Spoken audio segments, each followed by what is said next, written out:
Assalamualaikum warahmatullahi wabarakatuh. Mitra Pas FM, tiba saatnya Anda ikuti kajian Kitab Targhib wa Tarhib, rangkaian hadis-hadis yang tercantum dalam kitab yang disusun oleh Al-Imam Al-Hafidz Zakiuddin Abdul Adim Al-Qawi Al-Mundiri.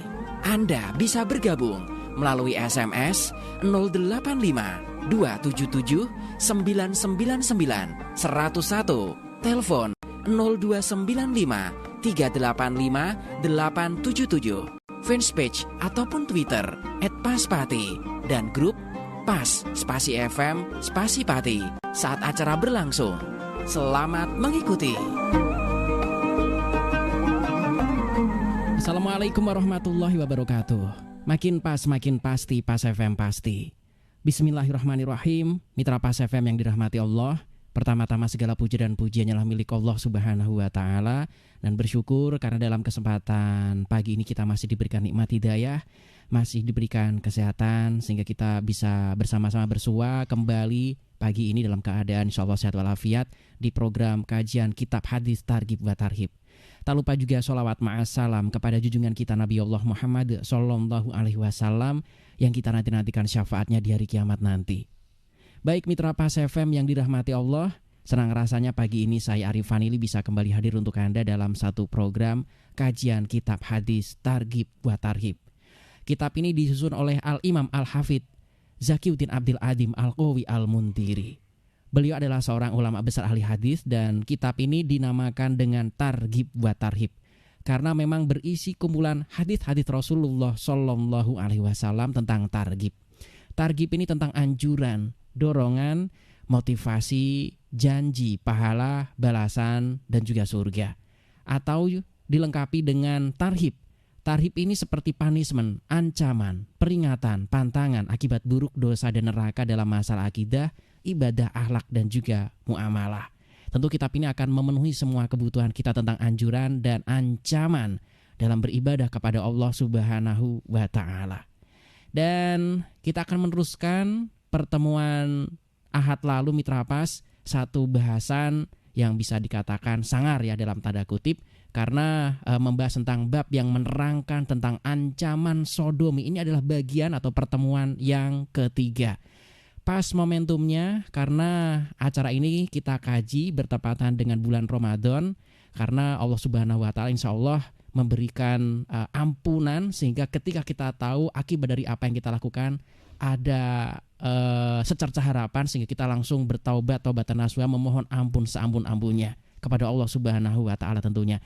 Dan memang kajian kitab ini sekali lagi dilengkapi dengan targhib wa tarhib, dilengkapi dengan reward and punishment.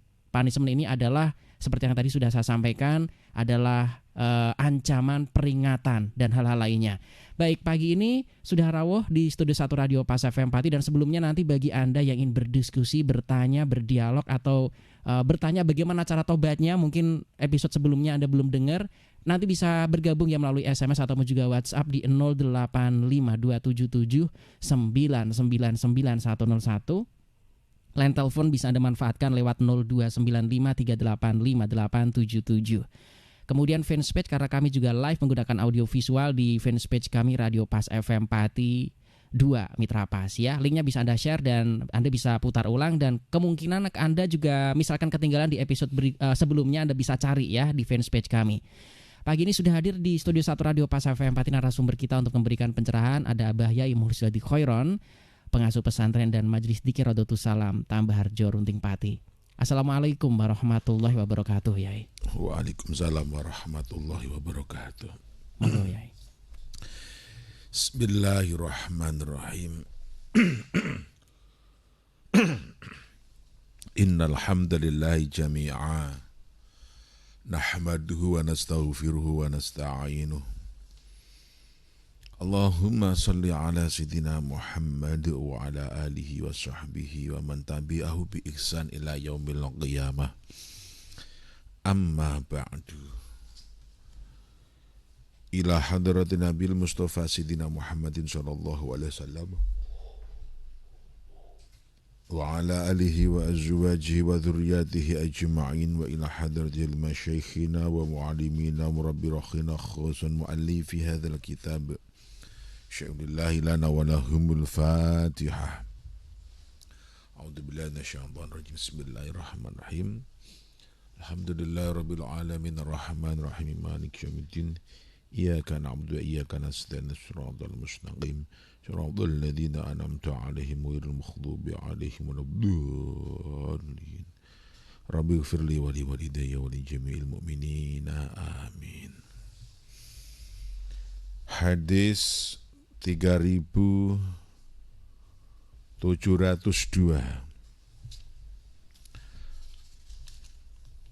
Waruya lanten riwayatake an Abi Hurairah radhiyallahu anhu qala ngendikan Abu Hurairah qala wis dawuh sinten Rasulullah sallallahu alaihi wasallam wa ala alihi wa ashabih. Dawuhipun Kanjeng Rasul salasatun utawi telu la yuqbalu uladin tampa lahum kuduwe telu apa syahadatun la ilaha illallah syahadat la ilaha illallah. Ar-raqib siji wong kang numpak wal markub lan saya ulangi ar-raqib siji wong lanang kang numpak wal markub lan wong lanang sing ditumpaki. Artine lelaki yang mensodomi laki-laki, baik pelaku sing numpak atau yang ditumpaki, yang naik atau yang dinaiki sama. Warraqibatu lan wadon kang munggah wal marqubatu lan wadon kang den unggahi.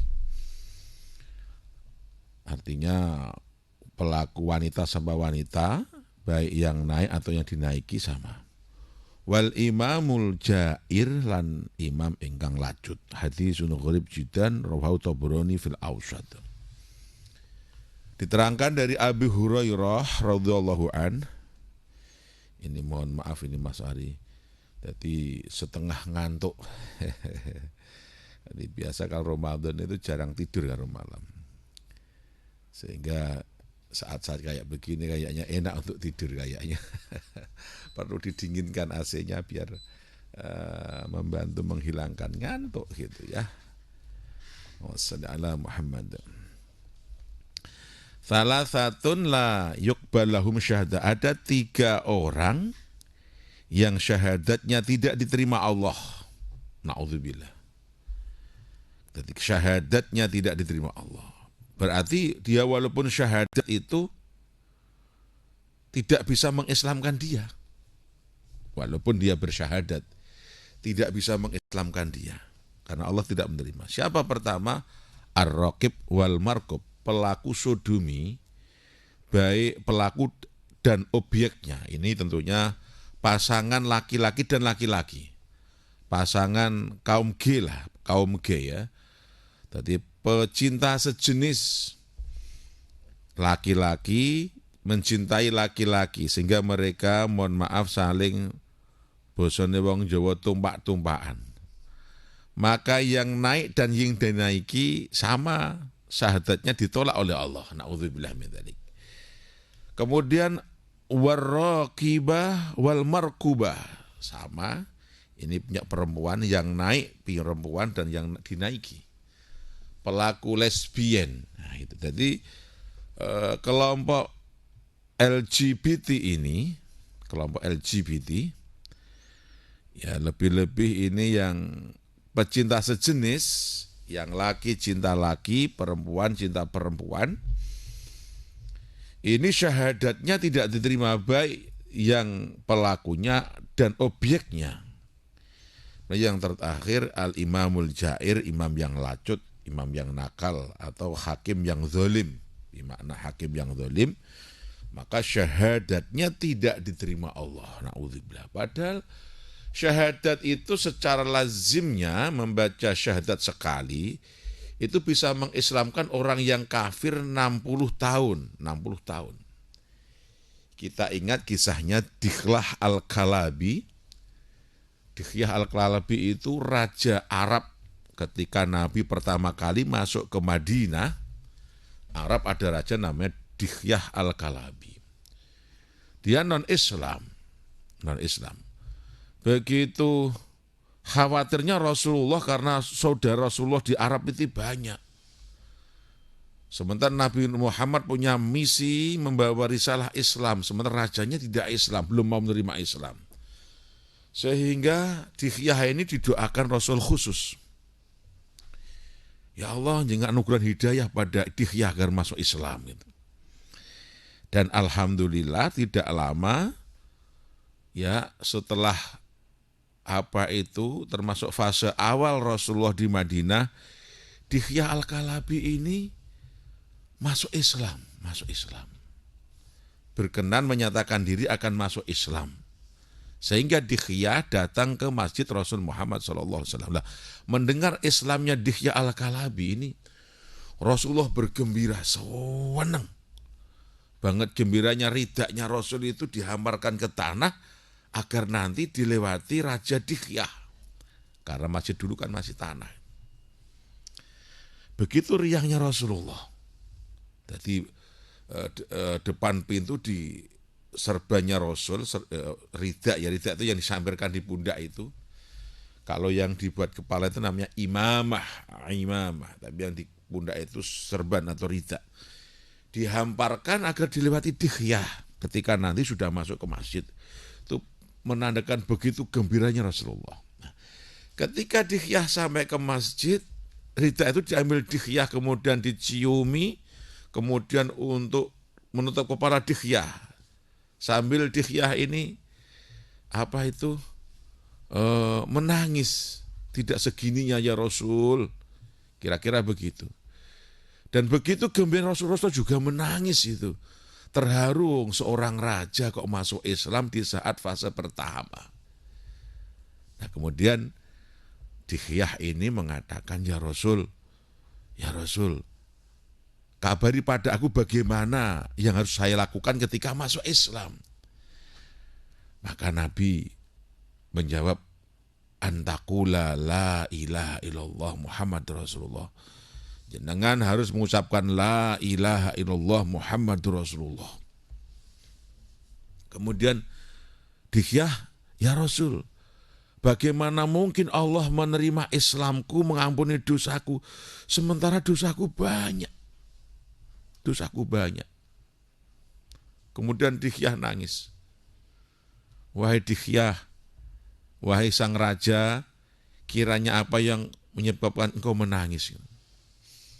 Ya saya terharu. Apakah menangis karena kau masuk Islam meninggalkan agama yang dulu atau karena apa? Saya teringat, mungkinkah Allah mengampuni dosaku yang dosaku begitu banyak karena saya pernah membunuh anakku, 70 anak wanitaku tak bunuh. Kemudian dengan bijak Rasul menjawab, semenjak kau mengucapkan la ilaha illallah Muhammadur Rasulullah, saat itu pula kekafiranmu 60 tahun, dosa-dosamu yang kau lakukan 60 tahun terampuni oleh Allah Subhanahu wa ta'ala. Subhanallah. Termasuk dosaku membunuh anak, ya termasuk, apalagi hal itu. Ya, seluruh dosamu yang 60 tahun kau lakukan telah terampuni semenjak membaca la ilaha illallah. Otomatis tentang kau membunuh anakmu yang 70 itu tentu diampuni oleh Allah. Apalagi itu anak-anakmu sendiri. Subhanallah. Nah, ini ada orang yang sehajatnya tidak diterima. Orang yang kafir pokok tidak melakukan hal ini. Itu kekafirannya 60 tahun terhapuskan dengan syahadat sekali. Contohnya Raja Dihyah itu. Dan akhirnya Dihyah menjadi sahabat Nabi, termasuk generasi Islam pertama, dan diberi umur panjang, termasuk beliau yang membawa surat untuk diberikan pada Raja Hercules di Basra ya, di Mesir sana. Basrah sekarang di Mesir. Dan Raja Dihyah inilah yang menyampaikan ke Hercules pada waktu itu. Dan itu terjadi pada tahun 6 Hijriah. Nah, itu. Akhirnya menjadi sahabat Nabi sang raja ini, subhanallah. Maka ini ada orang yang syahadatnya tidak diterima Allah. Padahal sing kufur 60 tahun diterima, terhapus dengan sekali syahadat. Nah, ini berarti menandakan begitu menjijikkannya, begitu buruknya di hadapan Allah perilaku seks menyimpang ini, kaum gay dan kaum lesbi atau kaum pecinta sejenis. Baik pelaku dan objeknya, ini betul-betul Allah tidak berkenan sampai syahadatnya tidak diterima. Dan yang terakhir adalah al-imamul jair, bimana al-hakimul zalim, hakim yang zalim. Artinya hakim yang zalim itu memutus yang salah dibinarkan, yang benar disalahkan, yang penting ono duit itu. Hadisnya riwayat Tabrani dan kitab Al-Awsad. Baik, kita teruskan. Wa an Ibnu Abbas radhiyallahu anhuma, cerita sang Ibnu Abbas radhiyallahu anhuma, anna Rasulullah sallallahu alaihi wasallam kala ngenten Rasulullah yang dzuru ora mirsani sinten Allah Gusti Allah azza wa jalla illa rajulin maling wong lanang, atakang nekani sapa rajulat wong lanang, au imra'atan tar wong wadon fi dubure ing dalem dubure wadon. Rawahu Tirmidzi, Nasa'i, Ibnu Hibban fi Sahih. Hadis selanjutnya diterangkan dari Ibnu Abbas radhiyallahu anhuma, anna Rasulullah, sesungguhnya Rasulullah kala bersabda Rasul, sabdanya la yanzurullahu azza jalla illa rajulin atau rajulan. Allah tidak akan memandang seorang laki-laki yang menggauli laki-laki. Pelaku sodomi Allah tidak berkenan memandangnya. Atau lelaki yang menggauli istrinya melalui dubur. Jadi namanya anal seks namanya. Jadi lelaki yang menggauli istrinya melalui dubur. Ini apa itu? Allah tidak akan memandang dia. Allah tidak akan memandangnya. Karena ini sudah tidak seperti perilaku manusia. Kambing itu hewan, tapi kalau dubur tidak mau dia itu. Kalau bubur mau, tapi dubur tidak mau. Ini manusia kok menyimpangnya segitunya. Padahal ini alat-alat ini ada kegunaannya sendiri. Dubur untuk buang kotoran, yang itu buat macam-macam gitu ya. Nah ini. Maka Allah tidak memandang orang semacam itu. Maka perilaku menyimpang dalam seks gitu loh. Baik yang pecinta sejenis atau yang diserang adalah anus gitu. Walau istrinya sendiri ya haram, tidak boleh. Bahkan tidak dirahmati Allah, tidak dipandang Allah. Hadis selanjutnya wa an Abdullah bin Umar radhiyallahu anhuma anna Nabiyya sallallahu alaihi wasallam kala ngendikan Kanjeng Nabi, hiya al-lutiyah. Iku al-lutiyah tu sughra itu ahliwati kecil, yakni negesen ar-rajula ing wong lanang, yakti nekani rajul imra'ata ing bojone rajul fi dubure ing dalem bojone dubure bojo. Rawu Ahmad wal Baras wa rijalun sahih. Diterangkan dari Abdullah bin Umar radhiyallahu anhuma bahwa Nabi SAW menggolongkan termasuk wati kecil siapa lelaki yang menggaul istrinya melalui duburnya. Ini disebut juga kelompok wati kecil. Hadisnya riwayat Ahmad, disahihkan dan rawinya kuat semua. Mohon maaf dengan berdiri Mas Ari ya. Untuk menghilangkan ngantuk sekali lagi mohon maaf ini ya. Ini memang luar biasa ini. Oke, kita teruskan. Jadi yaitu masih dalam kebiasaan seks menyimpang, baik yang sejenis ataupun di dubur. Dan termasuk ini sama digolongkan di kelompok lutiyatus sughra, dari pelaku sodomi kecil, itu di duburnya istrinya walaupun istrinya. Kemudian hadis lain wa an Umar radhiyallahu anhu qala ngendikan Umar qala Rasulullah sallallahu alaihi wasallam istahyu fa innallaha la yastahyi minal haqq. Istahyu padha isina sira kabeh. Padha isina sira kabeh fa innallaha mongso Gusti Allah la yastahyi ora isin Allah minal haq saing perkara kang bener. Wala taktulan aja padha nekani sira kabeh anisa ing bojo fidu adbarihinna ing dalem dubure bojo. Rawa Abu Ya'la fi isnadil sayyid. Kemudian malulah kalian karena Allah itu tidak akan malu menyiksa orang yang menyeleweng. Allah tidak akan malu menyiksa orang yang menggauli istrinya di duburnya. Nah ini. Jadi penekanan sesuai dengan cocok dengan sebelumnya maksudnya itu larangan menggauli istri walaupun istri di duburnya gitu. Karena semua ada fungsi dan manfaat masing-masing. Wa an Khuzaimah bin Thabit radhiyallahu anhu qala Rasulullah sallallahu alaihi wasallam innallaha la yastahi. Innallaha sanikusta la yastahi raisan Allah minal haq saing perang bener salasa marrah lan tergambalan.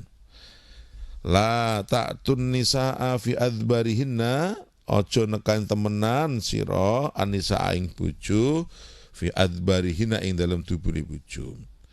Ini sama sebelumnya Allah tidak akan malu untuk menyiksa orang-orang yang nyeleweng dari perkara yang hak sampai 3 kali. Kemudian dan orang-orang yang menggauli istrinya melalui dubur. Ini diancam Allah betul. Allah marah betul hal itu. Kemudian hadis selanjutnya an Jabir radhiyallahu anhu an nabiyya nahang wis nglarang sin Rasul an mahasyun nisa saking gauli bojo melalui dubur. Sama lagi menguatkan hadis sebelumnya. Kemudian hadis ada lafaz lain menurut mazhab lain, menurut rawi lain inna Rasulullah qala istahyu minan nisa fa innallaha la yastahyi minal haqq la yahillu ma'takan nisa fi wukhushihinna. Ini ya hampir sama maksudnya dengan sebelumnya. Kita lanjutkan. An Abi Hurairah radhiyallahu anhu qala dan Abi Hurairah qala dawuhin Rasulullah sallallahu alaihi wasallam man atan nisaa man tasapun ata lamun gauli sapa man anisa ing bojo fi ajazihinna ing dalem nggon buang kotorane wadon faqad kafara monggo temen kufur ai kafir sapa rajul naudzubillah sapa man naudzubillah dzalik. Barang siapa yang menggauli istrinya di tempat pembuangan kotoran maka dia sungguh menjadi kafir naudzubillah. Ya karena begitu tidak mensyukuri nikmat Allah diberi wanita istri yang organ tubuhnya standar normal tidak ada kecacatan.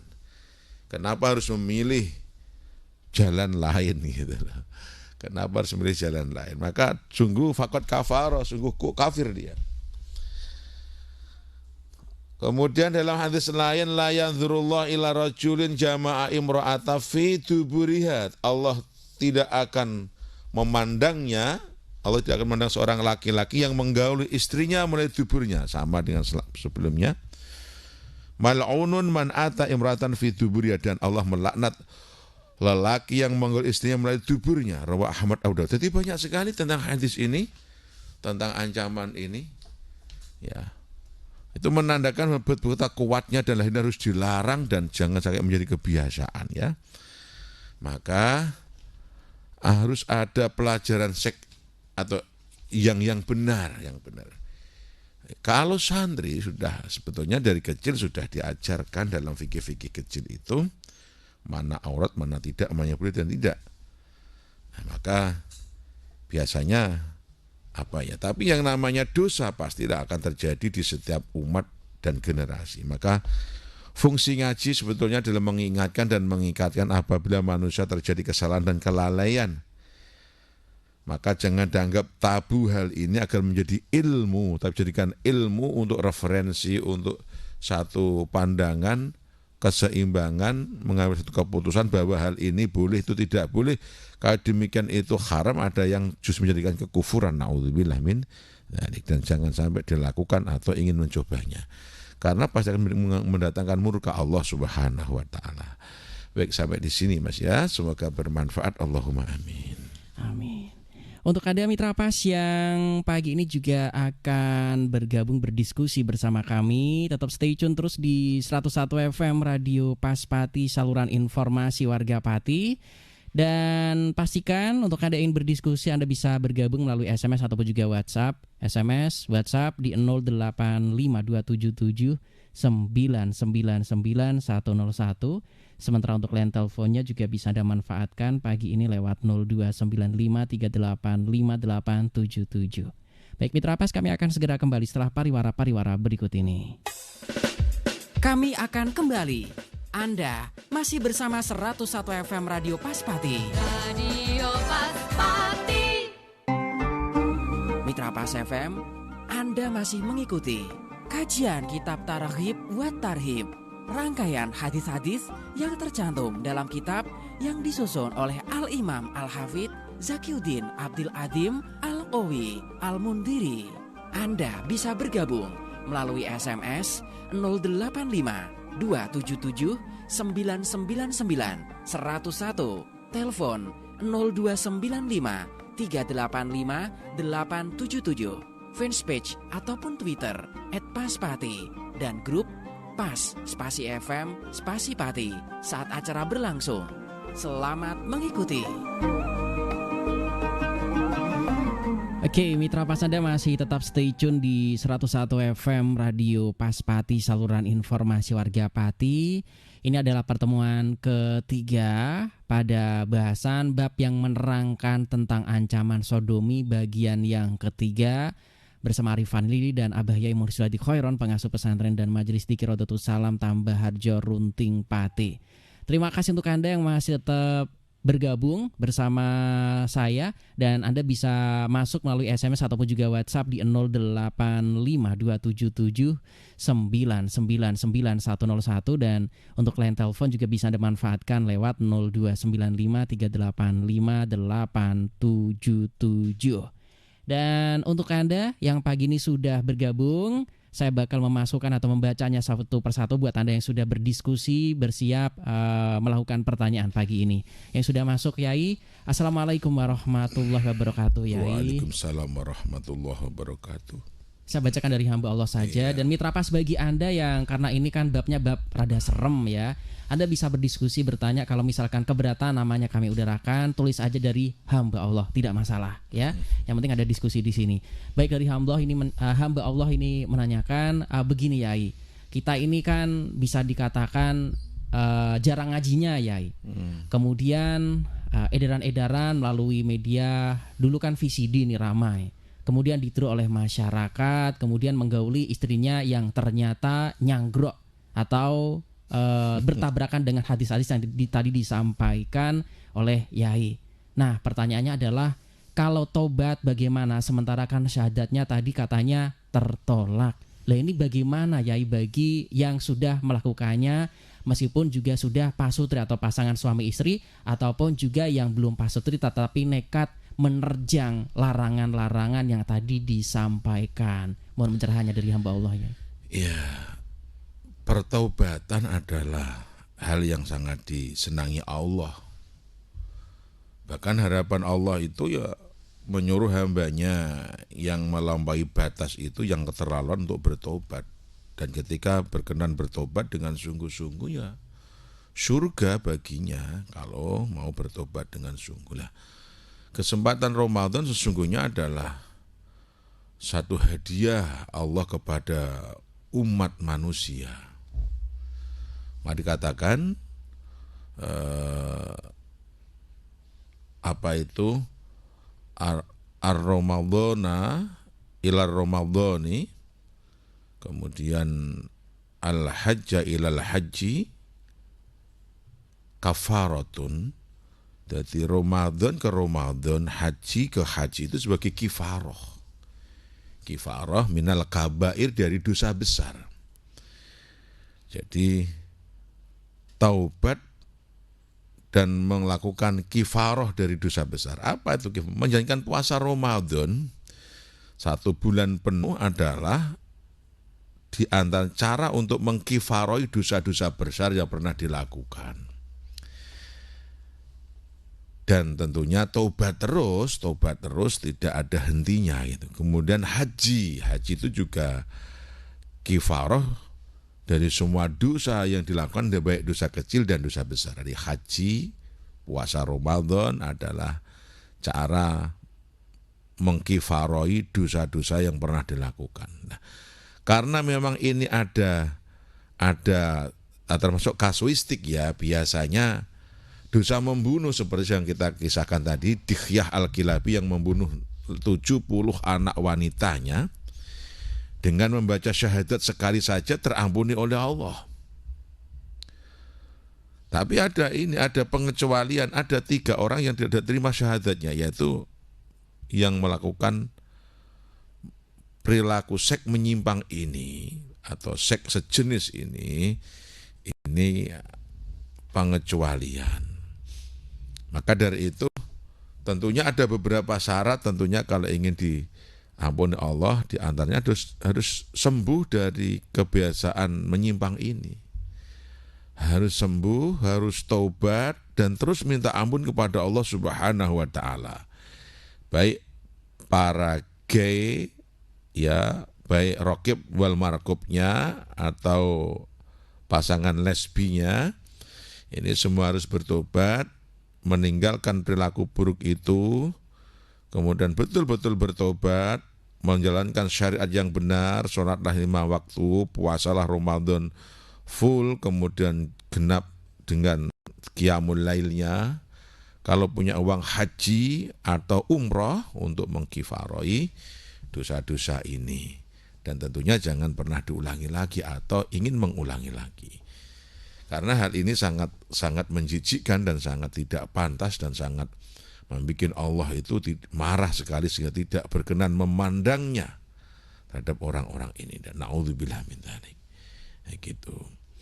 Baik. Yang sudah masuk, ini juga ada satu pertanyaan menarik. Assalamualaikum warahmatullahi wabarakatuh. Waalaikumsalam warahmatullahi wabarakatuh.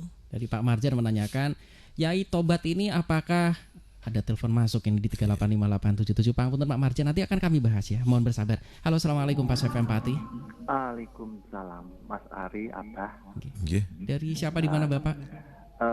Dari Adi Kuwawur Sukolilo. Okay.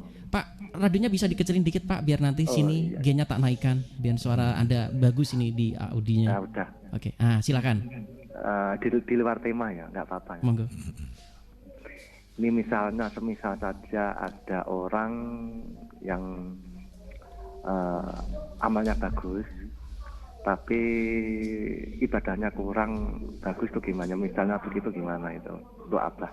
Gitu. Amal bagus, ibadahnya kurang tertib gampangnya. Ibadah apanya dulu ini, sholat atau yang mana ini ya, Bapak? Lebihnya begitu. Sholat ya. Iya. Gitu.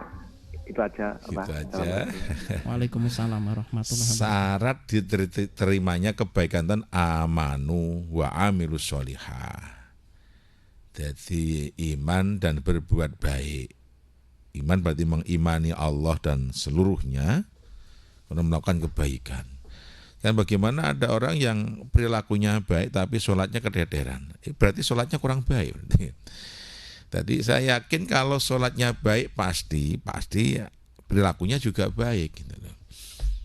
Ya berusaha, memang sholat ini hal yang berat, maka dalam rukun dasarnya itulah wa aqimus sholah itu kan.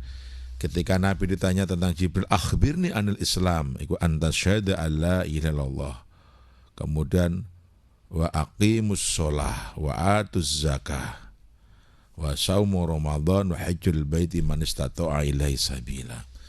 Islam itu bagaimana ya Rasul, kabarkan pada kami. Dia menjawab, jika kamu bersyahadat alla ilaha illallah wa anna Muhammad rasulullah, jika kamu mendirikan sholat. Itu artinya kenapa tidak wayaf alus sholah, tidak begitu aja melakukan, tetapi iqamah, mendirikan sholat. Itu berarti sholat itu rubuh. Sholat bagi muslim itu kebanyakan rubuh, maka tugas muslim itu mendirikan. Jangan sampai tidak sholat, berarti sholat itu berat. Harus didirikan, karena bukan hanya sehari sekali, tapi 5 kali. 5 kali mungkin orang yang tidak kerja aja males mungkin ya.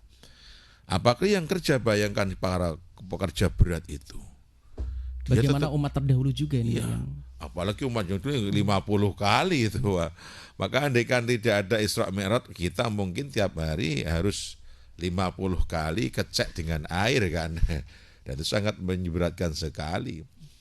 Nah, itu artinya sholat itu memang berat. Kecuali orang-orang yang memang ditolong oleh Allah. Maka bentuk informasinya adalah wa iqamus sholat, dan mendirikan sholat. Artinya sholat itu berat. Nah, bagi orang yang amalnya baik kok sholatnya keteteran, ya nanti ada hisabnya tersendiri. Kalau memang sholatnya itu bukan hanya sifatnya tetapi malah kurang dari tuntutan kewajiban, bisa jadi kebaikannya ditolak. Contoh, hadis yang sangat populer disampaikan oleh para kiai-kiai itu, jadi inna awwala ma yuhasabu li abdi as-sholah. Sesungguhnya yang akan dihisab oleh Allah terhadap hambanya adalah sholatnya. In wujidat naqisatan ruddat jamil amal. Jika kurang sholatnya, maka ditolaklah seluruh amal ibadahnya. Lah, in wujidat naqisah, jika terdapat kurang, itu bisa kurang jumlahnya, sehari 5 kok mung 4, mung 3, atau kurang kualitasnya. Sholat kok sak-sakai, ora khusyuk, ora tenanan begitu. Naqisah bermakna kurang benar dalam pelaksanaannya, tidak ada ilmu. Itu ruddat dalam hadis Ibnu Majah, ya ditolak oleh Allah. Jamil amal, seluruh amal kebaikannya.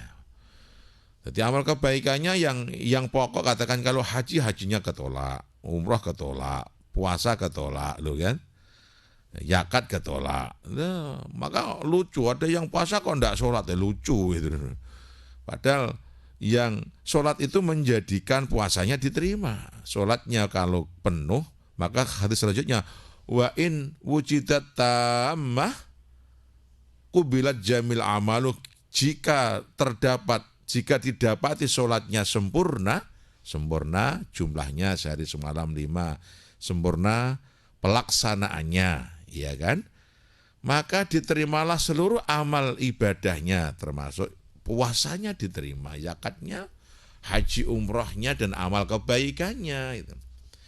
Maka berusahalah iqamus sholah. Maka iqamus sholah ini yang paling berat dari seluruh amal ibadah wajib itu.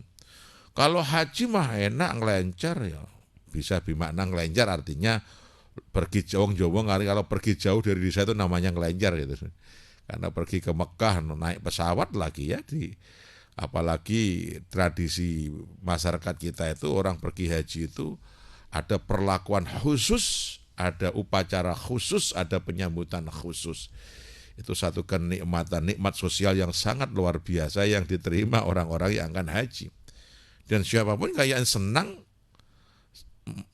dan akan ingin terus karena perlakuan istimewa itu. Ya, entah di sana bagaimana gitu ya. Tapi masyarakat memperlakukannya istimewa. Ketika pulang haji juga masyarakat memperlakukan istimewa dengan panggilan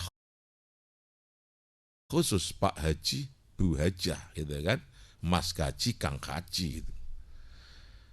Beda dengan sholat, orang yang sholat ini tidak akan ada yang memanggil mas sholat, kang sholat.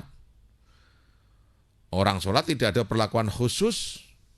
Ya biasa aja, mau sholat ya enggak, sing penting. Sekarang apalagi ya, beda kalau situasi Ramadan ya, sholat ada perlakuan khusus, apalagi ketika tarawih itu ada perlakuan khusus. Masjidnya dihias sedemikian rupa kalau Ramadan sih. Kemudian speaker dibikin keras kalau rusak didandake gitu ya. Sedikit perlakuan istimewa lah kalau Ramadan. Tapi kalau nggak Ramadan, masjid terkadang azan itu ada jamaah yalah. Musola terkadang mah juga nggak ada azan dong. Bahasanya ngomong musola kok gitu ya. Ini jadi tidak ada perlakuan khusus. Sehingga orang sholat pun juga menjalankannya asal-asalan, kaosan cekak, trainingan langsung sholat gitu ya. Ya kelambi elek, bar jagong rokok lo sholat. Kaosan biasa ya tidak ada yang istimewa itu. Maka itu berat, disebut berat itu. Nah, maka sholat sebagai kunci diterima seluruh amal ibadah. Dan sholat itulah sesungguhnya mi'rajul mukmin, seorang hamba bisa bertemu dengan Allah.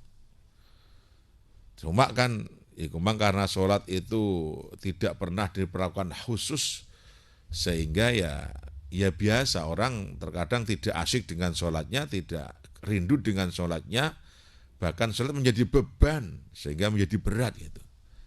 Padahal sholat menjadi kunci diterimanya seluruh amal ibadah gitu ya. Ya, maka berdoa saja, berdoa karena doa itu akan menguatkan kita. Allahumma ja'alni wa min dzurriyyati muqimas shalah, Rabbana taqabbal du'a. Ya Allah, jadikan kami, anak-anak kami, dzurriyyah kami orang yang ahli sholat. Ya Allah, terimalah doa kami. Insyaallah doa ini harus dibaca seorang bapak, seorang ibu agar diri kita, generasi kita menjadi orang yang sholat gitu ya. Karena sholat ini penting. Yang terpenting lagi puasa kita itu tergantung pada sholat kita gitu. Puasa Ramadan kita lah Mas Ari. Hajinya kita tergantung di sholat kita. Maka lucu kalau berhaji dorak sholatnya lucu. Nah misalnya orang badal haji bal umrah ya rajin sholatnya. Seperti halnya orang yang puasa Ramadan ya rajin sholatnya. Gitu. Karena kalau amal ibadah, kalau amal fardu selain sholat itu semuanya kayaknya kalau masih ada alternatifnya lah. Tapi kalau sholat itu sudah tidak ada alternatifnya. Katakan haji kalau nggak bisa haji ya bisa dibadalkan. Katakan sudah nunggu mati dibadalkan itu. Zakat bisa diwakilkan, puasa bisa difidyahkan. Sholat nggak bisa diwakilkan. Sakit itu dipaksa masih kon sholat kan, walaupun sakit. Dalam perang pun masih disuruh sholat. Sakit pun masih sholat. Nggak bisa berdiri suruh duduk, nggak bisa disuruh tiduran suruh dengan isyarah loh itu. Ada apa sholat itu? Kan sholat itu kontrol khusus itu loh. Ya, yang diberikan pada Allah kepada kita semua. Sampai tidak boleh ditinggalkan dalam kondisi apapun. Bahkan ada satu dialog Mas Ari antara setan dan orang itu. Setan itu ada suatu ketika ada seorang laki-laki ini yang diikuti setan, ditemani setan. Nah, banget asyiknya orang laki-laki ini karena berkawan dengan setan, diikuti setan, sehingga dia tidak sholat sehari semalam. Asyar dia asyik bermain, maghrib dia masih di perjalanan, isya dia kelelahan, subuh masih ketiduran, duhur masih asyik bermain lagi. Sehingga sehari 5 kali tidak sholat orang ini. Setan komentar, waduh, aku harus jauh dari orang ini. Itu kata setan. Aku harus jauh dari orang ini. Saya durhaka kepada Allah sekali saja. Saya diusir dari surga seanak turunku. Orang ini sehari 5 kali durhaka kepada Allah. Waduh, aku kalau nggak jauh-jauh, aku bisa jadi dapat laknatnya orang ini. Setan saja itu lari dari orang yang sudah meninggalkan sholat. 5 apalagi sampai 5 kali. Karena dia merasa setan itu tidak taat hanya sekali. Sanksinya aja diusir dari surga. Setan itu hanya maksiat, setan itu anaknya iblis ya. Setan itu anak iblis. Jadi nenek moyangnya syaitan itu iblis. Iblis itu dulu makhluk yang ada di surga sekelas dengan malaikat, seangkatan dengan malaikat. Keilmuan, wawasan, pengetahuan itu sebanding dengan para malaikat. Dan dulu iblis itu ya disebut dengan kalimat malaikat, sebutannya malaikat karena umat hamba Allah yang taat tidak pernah bermaksiat itu malaikat. Lah pada kisah pembangkangan iblis atau malaikat yang membangkang tidak mau sujud atas perintah Allah kepada Adam, itulah yang bangkang disebut iblis, artinya makhluk yang membangkang, yang durhaka kepada Allah. Hanya sekali, maka gumanya setan dalam arti iblis itu, aduh aku harus jauh-jauh dari orang ini yang nyata-nyata durhaka kepada Allah 5 kali. Aku yang sekali saja diusir dari surga. Ini terang-terangan 5 kali, sehari tidak sholat, durhaka 5 kali kepada Allah. Aku harus lari sejauh mungkin dari orang ini. Kalau nanti Allah menurunkan bala kepada orang ini, aku pastikan, loh, ya Allah, ini setan lari kepada orang yang meninggalkan sholat. Setan itu dosanya sekali kok. Ini orang kok sedina ping 5. Nah, maka ayo kita jaga sholat kita openi sholat kita, jejeki sholat kita. Karena Islam kalau tidak sholat adalah merubuhkan Islamnya itu sendiri. Kalau ingin menghancurkan masjid, menghancurkan umat, tidak harus dibom, tidak harus suruh kafir, tidak harus disuruh pindah agama. Cukup saja dia halang-halangi untuk melaksanakan sholat, itu sudah rusak semua. Maka Nabi pernah menyatakan, saya tidak akan membenci Yahudi, tidak membenci Nasrani. Yang aku benci adalah Yahudi dari umatku. Rasulullah pernah punya statement demikian. Nabi tidak benci pada Yahudi Nasrani, enggak. Tapi Nabi paling benci kepada Yahudi umatku. Sahabat takut, manhum ya Rasulullah? Siapa Yahudi umat jenengan itu? Tarikus sholat, orang-orang yang meninggalkan sholat. Wakilah tarikul jamaah, umat Islam yang meninggalkan jamaah. Orang Islam yang meninggalkan sholat berjamaah. Itu disebut Yahudi umat Rasul. Na'udzubillah min dzalik. Sehingga Nabi sangat marah dan benci kepada kelompok ini. Nah, gitu ya. Jadi ya sholatlah. Jadi hal yang sangat penting itu adalah sholat. Ya, dari segala penting itu sholat. Maka berusahalah sebaik mungkin melaksanakan sholat 5 waktu. Fi waktu, ya di dalam waktunya. Ya kalau ketiduran ya dikodok, kalau lupa ya dikodok. Intinya punya komitmen baik terhadap ketaatan menjalankan itu. Ya walau tidak bisa berjamaah ya tetap sholat sendiri. Kalau memang sudah bisa dikodok begitu. Disarutangi lah, jangan bilang Allah bukan tukang kredit kok nyarutang barang. Nah itulah etikat baik. Nabi itu sholat sunnah ketinggalan aja dikodok, apalagi yang wajib kan. Nah begitu. Pernah juga wajib ketinggalan gitu. Ya, Subuh ya, kalau di Selang. Banyak kisah. Asar pernah, subuh pernah. Asar dalam perjalanan dari perang Autas, kemudian belum ngasar sampai maghrib, kemudian dikodok di waktu maghrib.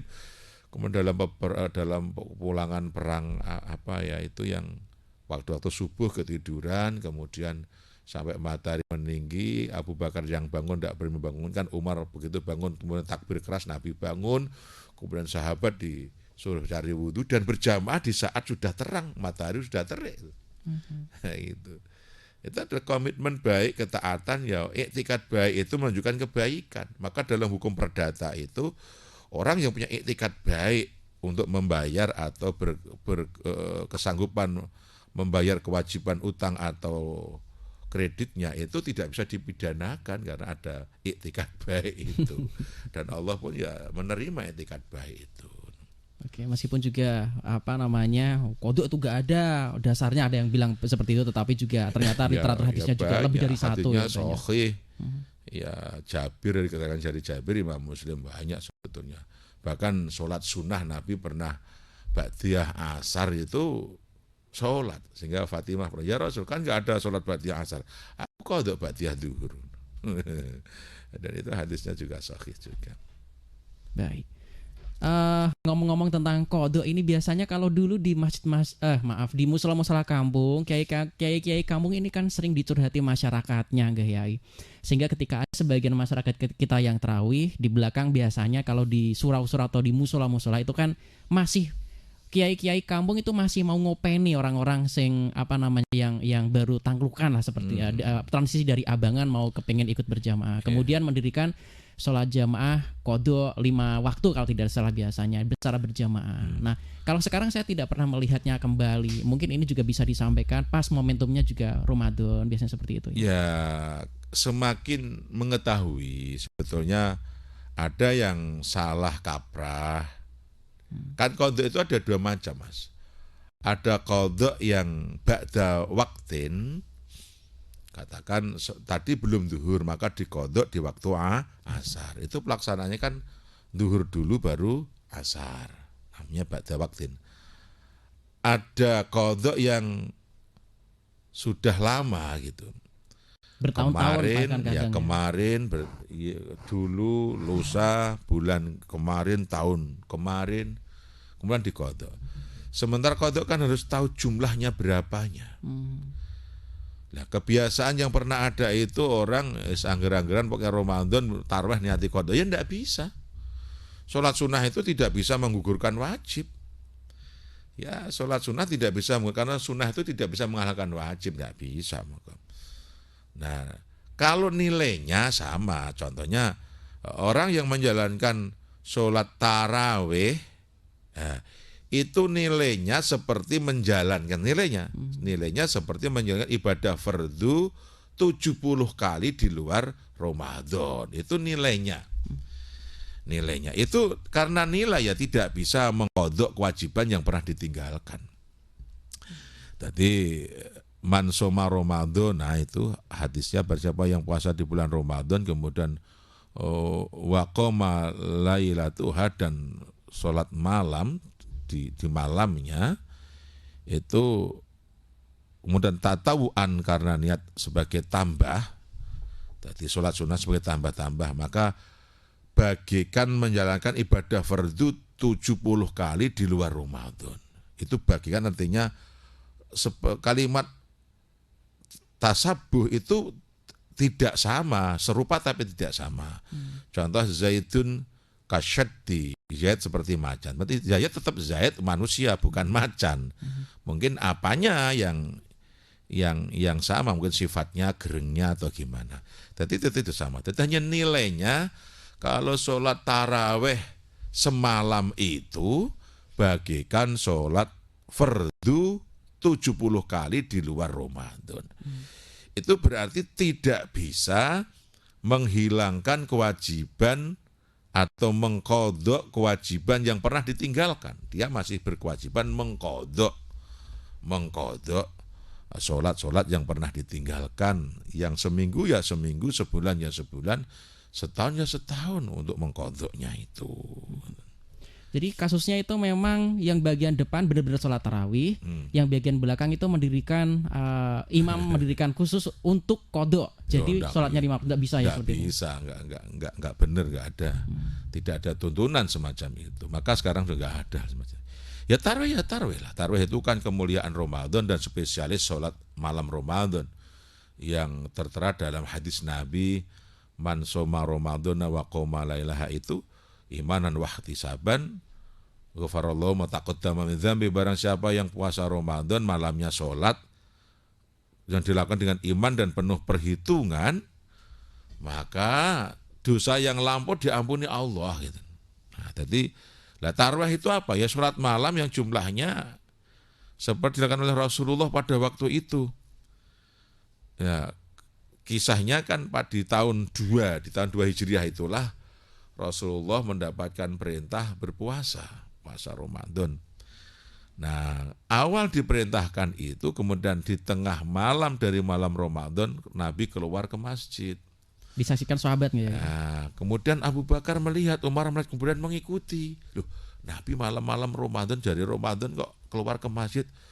Kemudian sahabat melihat, loh, Nabi kok sholat, sahabat pada ngikut di belakangnya. Dan ngitung berapa rakaatnya? Ya pertama ya pokoknya mengikuti, begitu mengikuti. banyak, diikuti aja. Kemudian malam kedua disanggong sahabat, Nabi keluar lagi sholat. Sahabat belakang sudah mulai banyak, sudah mulai rame. Loh, Nabi sholat pada ngikut. Kemudian malam ketiga, sahabat semakin banyak di masjid sudah nyanggung duluan, Nabi tidak keluar. Karena subuhnya Nabi bermau'idhah, saya khawatir kalau sholat di malam Ramadan itu kok anggap wajib. Nah, kemudian sekian lama Nabi kemudian tidak melaksanakan di masjid itu. Kemudian ketika sahabat Umar bin Khattab radhiyallahu an menjadi khalifah.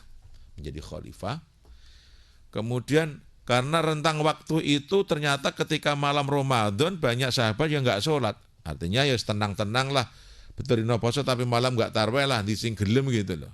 Tidak ada ghirah, tidak ada kesemangatan untuk melaksanakan sholat tarawih. Nah, ketika Umar bin Khattab menjadi khalifah itulah ketika datang Ramadan mengumumkan nanti malam, besok kita sudah puasa Ramadan, maka nanti malam kita sholat tarawih bersama-sama yang diimami oleh satu imam penghafal Al-Quran. Nah, disitulah kemudian Umar mempraktikkan sholatnya adalah 20 rakaat ditambah 3 witir, jadi 23. Itu Umar bin Khattab sahabat Nabi yang mempraktikkan. Lah, kemudian hal ini didistorsi oleh orang-orang yang tidak bertanggung jawab. Ya. Karena waktu itu Umar ngitung ya. Begini pengertiannya Mas Ali. Pembenturannya adalah begini. Kalau kamu sholat 23 berarti mengikuti sholatnya Umar. Bukan sholatnya Rasulullah. Ya gitu. Karena Rasulullah sholatnya 11. Dengan dalil hadisnya Aisyah. Aisyah ditanya, ya Rasul, ya Aisyah, bagaimana sholatnya Rasulullah di bulan Ramadan? Kemudian Aisyah menjawab, Rasulullah tidaklah sholat di dalam Ramadan dan di luar Ramadan adalah 11. Di makna 443. Padahal itu di dalam Ramadan dan di luar Ramadan. Sementara ketika tanya tentang tarawih itu hanya di dalam Ramadan. Hadis itu yang untuk membenturkan, nak ngono kalau kamu 11 berarti anut Rasulullah, nak 23 anut Umar, kamu anut Umar apa Rasulullah? Nah begitu. Sebetulnya dengan ilmu menjawabnya ya anut Rasulullah ya benar, Umar ya benar karena. Tapi secara ilmu yang mendalam mestinya begini. Pertama, hadis Aisyah itu kan menerangkan tentang sholat malamnya Rasul setiap malam baik di dalam dan di luar. Berarti bukan menunjukkan taraweh. Sholat malam kan ada 3, tahajud, witir. Kemudian taraweh khusus di bulan Ramadan itu nama sholat malam. Nah, Nabi punya kebiasaan sholat tahajud yang dilakukan di rumah itu, Mas Ari.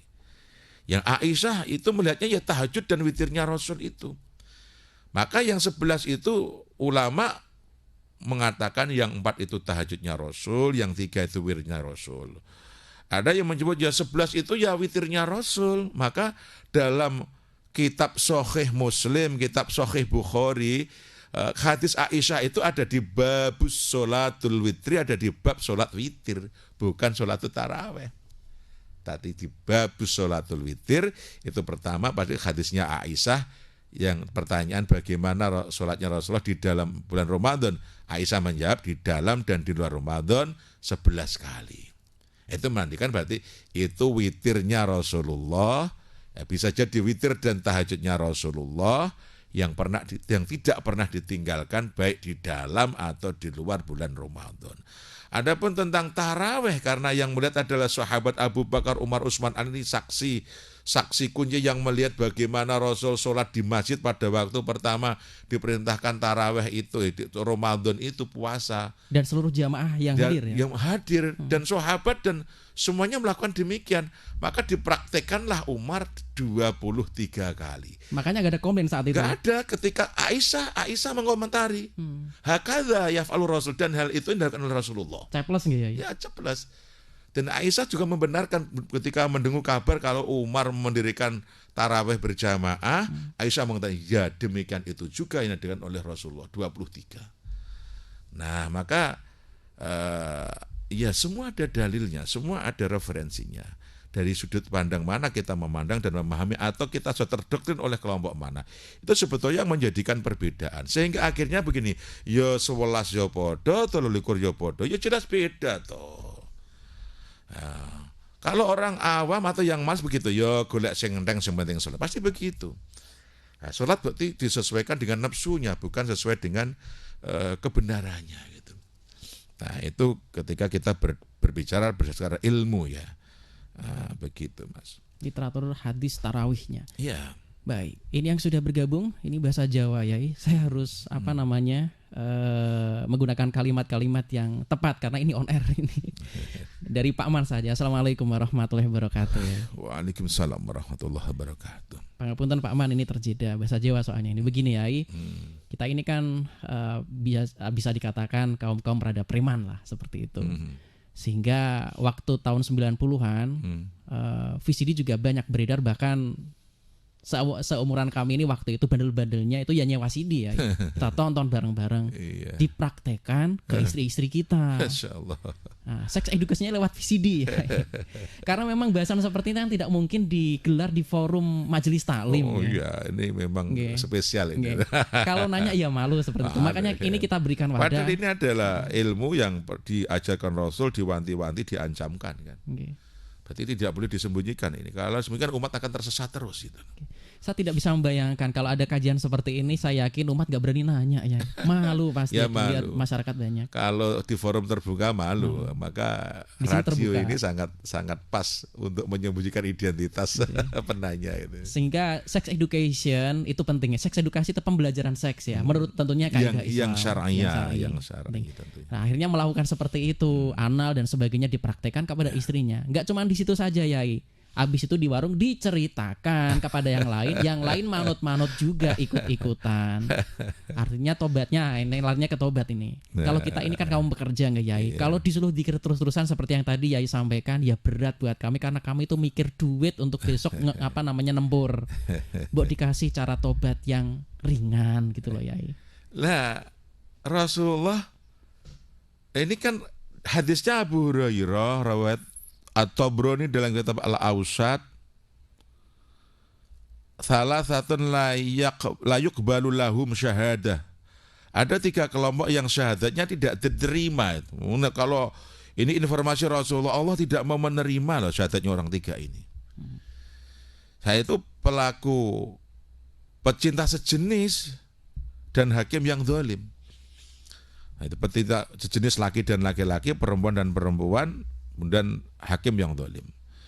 Tentunya mesti ini ada tarusannya begini. Ilaman taba, mesti kecuali yang taubat. Karena janjinya Allah kan innallaha yaghfiru dzunuba jami'a. Allah itu menerima taubat, seluruh dosa apapun diterima oleh Allah. Nah, maka taubat dulu nanti sehajatnya diterima. Ya taubat aja, itu syarat mutlak harus taubat. Nah, tobat itu kan standarnya tobat kan 3 hal dilakukan. Pertama, menyesal. Kedua, berjanji tidak akan mengulangi lagi hal yang ditobati dan sejenisnya. Ketiga, minta ampun terus. Nah, begitu. Sempurnanya tobat 4. Selain 3 itu ditambahkan wattabi sayyatal hasanah, kemudian menutup keburukan dengan kebaikan terus. Kalau 4 itu dilaksanakan, ya apapun dosanya diterima Allah, diampuni Allah. Tapi ada dosa-dosa yang memang sulit untuk diampuni kecuali telah menyelesaikan syarat-syaratnya. Contoh dosa besar itu ada syaratnya. Kalau dosa kecil mah diwudoni hilang, istighfar hilang gitu ya. Tapi kalau dosa besar, pelanggaran besar kan hukumannya besar. Maka tobatnya juga harus sungguh-sungguh gitu. Dan itu bagi siapapun, baik bekerja ataupun tidak bekerja. Puasa Ramadan diwajibkan siapa saja kan. Man syahida minkum syahra, faman syahida minkum syahra falyasum. Barang siapa yang mendapati bulan Ramadan ya wajib puasa. Mau pekerja, penganggur, pengacara, ustadz, kiai, santri. Ya, kecuali ada uzur, sakit. Ya, sakit dan yang bepergian itu boleh membatalkan. Bagaimana yang tidak kuat puasa? Dicoba dulu. Dalam kitab fikih, dalam kitab Fathul Wahhab itu diterangkan, pengertian la yutiqus saum, tidak kuat puasa itu diterangkan, dia harus berpuasa dulu, kemudian dia sampai kelenger gitu. Kelenger itu semaput itu. Dia puasa dulu, dipertahankan kelaparannya, kemudian ternyata kok dia banget nahan lapar sampai kelenger, nah itu baru dinyatakan tidak kuat. Ukurannya begitu. Kalau saya puasa enggak kuat, sudah dicoba, belum dicoba kok bilang enggak kuat. Lapar, semua orang ya tujuannya puasa biar lapar, lemes tujuannya biar lemes. Tujuannya itu puasa itu, biar kita lapar, biar kita lemes. Dengan lapar lemes itu berarti mengalahkan syahwat dan kesenangan untuk taat kepada Allah. Maka as-saumu ajzibi, puasa adalah aku yang akan membalas karena dia telah meninggalkan syahwat kesenangannya, meninggalkan mangan minumnya untuk aku, Allah begitu. Nah, maka pengertian saya tidak kuat puasa maka tidak puasa. Hei, apakah sudah pernah kau coba sehingga kamu kelenger? Belum, berarti kamu kuat. Cuma itu kamu pingsan malas. Pingsan. Iya, pingsan kelenger itu. Soalnya ada di luar Jawa nanti nih. Oh iya. Ini ya, bahasanya dialeknya senak Jawa. Lupa kan di Kalimantan juga ada yang mendengarkan ya. Dia nggak ada ini. Nanti tanya-tanya kelenger itu apa repotnya? Ya, kelenger itu dulurnya burger. Baik, ada satu pertanyaan menarik melalui audio yang sudah dikirim dan saya ingatkan bahwa acara ini live ya, kita on air tanggal 2 April 2023. Saya ingatkan kenapa? Karena saya khawatir nanti akan didengarkan rekamannya nanti, loh kok bahas tentang puasa. Nah, ini ada yang tanya tentang puasa ya, kita dengarkan suaranya. Halo Bapak. Assalamualaikum Bapak Yai. Waalaikumsalam. Ini kan bulan puasa. Apakah nanti ketika kita vaksin, karena memang perjalanan untuk mudik naik kereta itu kan harus vaksin, atau meneteskan obat karena kondisi istri itu kan lagi sakit mata, obat tetes, apakah itu juga bisa membatalkan puasa Pak Yai? Dari Ikhwan Pamotan. Baik, dari Ikhwan, saudara kita di Pamotan. Karena memang kalau obat tetes mata kan kadang terasa pahit ya, kalau masuk ke mata, serasa masuk ke tenggorokan ya. Jadi begini, kan sudah mafhum yang membatalkan puasa itu ada 11. Yang pertama itu kan masuknya sesuatu, jadi masuknya sesuatu ke lubang tubuh yang lubang itu berhubungan dengan jalur perut yang melewati tenggorokan pada batas makhorijul huruf kha gitu. Jadi kalau ada masuk sesuatu lubangan tubuh berarti mulut, hidung, mata, telinga, kubul, dubur. Yang atas itu batasnya adalah ketika sudah melewati huruf makhorijul huruf kha, berarti di pangkal leher kha, maka batalah puasanya. Tapi kalau belum masuk ke batas makhorijul huruf kha, maka belum dimaksud masuk ke jauf. Nah, sekarang kalau obat tetes mata kira-kira itu mengalir sampai melewati batas makhorijul huruf kha atau tidak? Kalau memang iya berarti batal. Karena terasa pahit. Ya, kalau masuk suatu kahanan berarti kalau menimbulkan rasa bisa jadi ada satu kahanan karena air yang dimasukkan, gitu loh.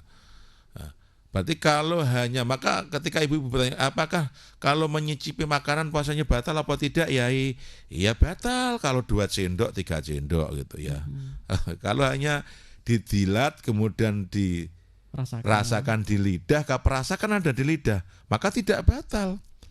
Tapi habis itu dilepeh Ya, harus dibersihkan. Diidukan. Yang batal kan sesuatu yang masuk ke lubang tubuh yang berhubungan dengan perut yang melewati batas atau melewati makhorijul huruf kho di leher tenggorokan begitu. Kalau belum melewati itu ya tidak batal. Nah, beda dengan riak ya, riak itu ya dahak yang keluar dari kepala atau dada. Itu kalau sudah keluar kemudian melewati huruf kho itu malah batal loh, hati-hati. Kalau ditelan loh, harus dikeluarkan. Kalau sempat mengeluarkan, kecuali tertelan beda lagi. Air liur yang ada di mulut, kalau dia berputar-putar di mulut kemudian tidak keluar melewati batas gigi, maka tidak termasuk itu barang luar tapi barang dalam. Maka tidak membatalkan puasa. Tapi kalau sudah air liur yang berlebihan kemudian melewati batas gigi kemudian ditelan, nah itu bisa membatalkan puasa. Nah, vaksin tidak membatalkan puasa. Karena disuntikkan atau bagaimana? Ya, yang disuntikkan tidak membatalkan puasa. Adapun obat tetes mata bisa membatalkan, bisa tidak. Kalau memang sampai tenggorokan mengalirnya air itu ya batal puasanya. Dalam tenggorokan tadi yang melewati batas makhorijul huruf kho. Oke, jelas Pak Iwan J yang sudah bergabung bersama kami, matur suwun. Kemudian ini dari Mas Narjo dari Jaksa, ada telepon. Kita mau closing sebetulnya tapi ada yang masuk ini ya. Halo, assalamualaikum Pak Syafem Pati. Waalaikumsalam. Iya, dengan siapa di mana Pak? Bapak Ahmad di Bulumas Kidul. Monggo Pak Ahmad, pelan-pelan J. Assalamualaikum Bapak Yai. Waalaikumsalam warahmatullahi wabarakatuh. Saya mau nanya masalah sunnah. Azan itu kan sunnah hukumnya. Ya. Dan menjawabannya dan doanya kan sunnah. Ya mau doa habis azan itu kok baca bismillah. Itu ada tuntunannya enggak? Dan sesudahnya kalau habis selesai banyak doa azan langsung 10 mi'at. Biasanya kan biro mati saya Oh, yang itu. Itu terus dibaca Firli wali daya wali daya Robin Firli wali daya berhamma kamar pensumi. Nah begitu itu ada tuntunannya enggak ya? Ini kok ada muadzin baru ya begitu. Mohon panjang jawabannya. Terima kasih. Adzan itu pengertian adzan adalah panggilan. Itu adzan. Jadi adzan itu panggilan untuk menghadap Allah. Itu adzan. Maka adzan itu sunnahnya melafalkan adzan itu tidak hanya untuk orang yang akan sholat. Tapi seluruh orang yang akan menghadap Allah itu disunahkan diadzani. Contoh, bayi yang baru lahir itu disunahkan diadzani. Padahal bayi tidak akan sholat kan? Belum sholat, diadzani. Berarti betul adzan berarti sebagai panggilan seruan untuk menghadap Allah agar dikandung maksud lahirnya nanti ketika hidup dia beribadah menghadap Allah. Kemudian orang mau bepergian, mau pergi perang, pergi ke laut, pergi kerja, merantau, itu perginya disunahkan diantarkan dengan doa adzan, dengan adzan, diadzani. Nah, orang yang lazim kan kalau mau pergi haji atau umroh sebetulnya mau kerja mau merantau ya disunai diadzani itu. Kemudian orang yang akan sholat disunahkan diadzani. Nah, tentang menjawab adzan itu yang sunnah itu adzan li iqamatis sholah ya. Difahamkan adzan itu macam-macam. Ada adzan li ta'limi waktu sholah itu tidak sunnah dijawab. Ini keterangan dari kitab Fathul Wahhab ada. Kebetulan kalau Ramadan saya pasanan ya kita membaca kitab Fathul Wahhab untuk tabarukan bulan Ramadan. Jadi adzan itu ada adzan li ta'limil waktu sholah itu tidak sunnah dijawab. Contohnya adzane radio, adzane TV, adzane HP, adzane musola yang tidak melaksanakan jamaah tapi tetap diadzani. Itu berarti adzan li ta'lim waktu sholat atau li tanbih waktu sholat. Adzan untuk mengingatkan sudah masuk waktu sholat. Itu tidak sunnah dijawab. Yang sunnah dijawab adalah adzan li iqamatis sholah. Adzan yang untuk menjalankan sholat. Adzan yang untuk menjalankan sholat itu, mau sholat sunnahnya adzan, baik sendiri atau berjamaah. Jadi orang mau sholat itu sunnahnya dua, satu adzan, dua iqamah. Baik sendiri atau berjamaah, itu sunnahnya adzan. Nah, adzan itu loh yang sunnah dijawab itu. Dan dibacain doa. Doanya itu sholawat karena Nabi mengatakan barang siapa yang baca sholawat setelah adzan maka wajib dapat syafaat. Maka tanpa doa karena sholawat, tanpa bismillah karena sholawat. Allahumma rabba hadhi da'wati tamah wa sholatil qim'ati sayyidina Muhammadanil wasilata wal fadilah. Itu sebetulnya hanya masalah rawi saja, beda keterangan tapi sama maksudnya. Tanpa birahmatika juga boleh, ya arhamar rahim juga boleh akhirnya itu. Tidak masalah itu Pak ya. Lah, sigotnya adzan itu dari Allahu Akbar, Allahu Akbar. Allahu Akbar, Allahu Akbar. Asyhadu an la ilaha illallah, asyhadu an la ilaha illallah. Asyhadu anna Muhammad Rasulullah, asyhadu anna Muhammad Rasulullah, hayya shalah, hayya shalah. Kalau hayya shalah, hayya shalah disunahkan kepalanya muadzin itu miring ke arah kanan. Hayya falah, hayya falah, badannya tetap ke kiblat, kemudian kepalanya diiringkan ke kiri. Terus Allahu Akbar, Akbar, la ilaha illallah. Ikut tok sigot adzan. Tapi ada yang adzan kok membaca ilah ya Rabbi anta maulana subhanallah. Itu bagaimana? Ayo boleh-boleh saja. Terus baca sholawat.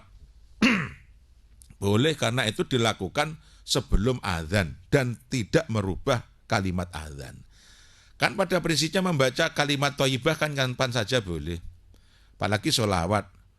Lah mau adzan disolawati ya boleh, dibacakan tahlil juga boleh. Yang penting intinya adalah tidak mengurangi lafadznya adzan itu. Dan menambahi. Dan tidak menambah. Maka biasanya muadzin itu duduk dulu membaca ila ya Rabbi anta maulana subhanallah. Subhanallah alhamdulillah wa la ilaha illallah wallahu akbar la haula wa la quwata illa billahil aliyil azim. Jadi membaca tasbih dulu, Allahumma sholli ala sayyidina Muhammad, kemudian baru berdiri. Karena sunahnya adzan itu berdiri, menutup aurat, punya wudu, menghadap kiblat. Nah itu.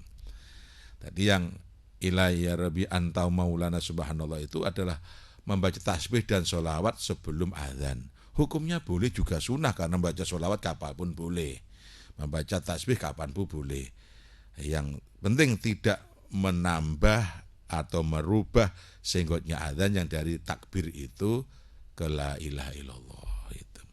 Oke. Setelah adzan biasanya ada doa-doa juga disampaikan, boleh, tapi adzannya harus selesai dulu. Ya selesai itu kan memang disunahkan ono adzan baca doa Allahumma itu pasti dapat syafaatnya Rasulullah gitu. Disunahkan. Gak usah risau Bapak ya yang tadi sudah bergabung. Kita mau closing tapi kalau makin banyak ini ya yang sudah bergabung. Oke, dari Pak Narjo dari Jaksa. Assalamualaikum warahmatullahi wabarakatuh. Kebetulan ngantuknya juga sudah hilang. Waalaikumsalam. Makin banyak yang tanya, makin kita semangat. Apakah seorang wanita yang haid di awal atau diakhiri dengan istiadah? Dengan istiadah. Mohon pencerahannya ya, monggo. Istihadah mungkin. Kalau istiadah kan darah penyakit kayaknya kalau tidak salah. Mohon pencerahannya ya. Kalau istiadah itu kan minta perlindungan artinya. Kok ini ditulis istiadah? Ya istihadah mungkin. Ya wanita harus memahami lah kondisi atau wanita itu wajib tahu tentang cairan yang keluar dari tubuhnya. Bahkan suaminya juga harus menerangkan di sana. Ya. Ini repot dan nih. Penting seorang juga. Suami wajib juga mengetahui atau mengajarkan tentang hal itu. Contoh harus tahu tentang haid, nifas, wiladah, dan istihadah. Begini Mbak, jadi cairan yang keluar dari kemaluan wanita yang keluarnya di saat telah umur 9 tahun dalam kondisi sehat dan keluar pada tiap bulannya, maka itu disebut haid. Darah haid atau istihadah, haid atau menstruasi. Bukan istihadah. Bukan. Ya? Beda lagi nanti. Jadi Haid itu keluar dalam kondisi sehat rutin tiap bulan pada wanita yang sudah umur 9 tahun ke atas. Kalau belum 9 tahun berarti tidak disebut haid. Lah wanita yang haid itu tidak boleh atau haram sholat, haram 10 hal. 10 hal ya. Haram sholat, menyentuh mushaf, membawa mushaf, lewat di dalam masjid kalau khawatir darahnya notos, duduk di dalam masjid walau sebentar, kemudian tawaf, kemudian berpuasa, ditalak, tidak boleh ditalak. Ditalak itu dicerai ya? Dicerai pada waktu haid tidak boleh, hubungan suami istri tidak boleh. Kemudian yang pertama yang tawaf ini tidak boleh. 10 hal diharamkan bagi wanita yang haid. Pengertian haid adalah darah yang keluar dari rahim wanita sehat yang sudah umur 9 tahun sebagai kebiasaan tiap bulan. Paling sedikit sehari semalam, umumnya 6-7 hari, paling lama 15 hari. Haram 10 hal. Kemudian perempuan akan mengalami nifas. Apa nifas itu? Cairan yang keluar pasca melahirkan terhitung dari pecahnya ketuban. Paling sedikit hanya 1 tetes dan itu terjadi pada Sayyidah Maryam. Kemudian lumrahnya ghalibnya adalah 40 hari. 40 hari. Paling lama 60 hari.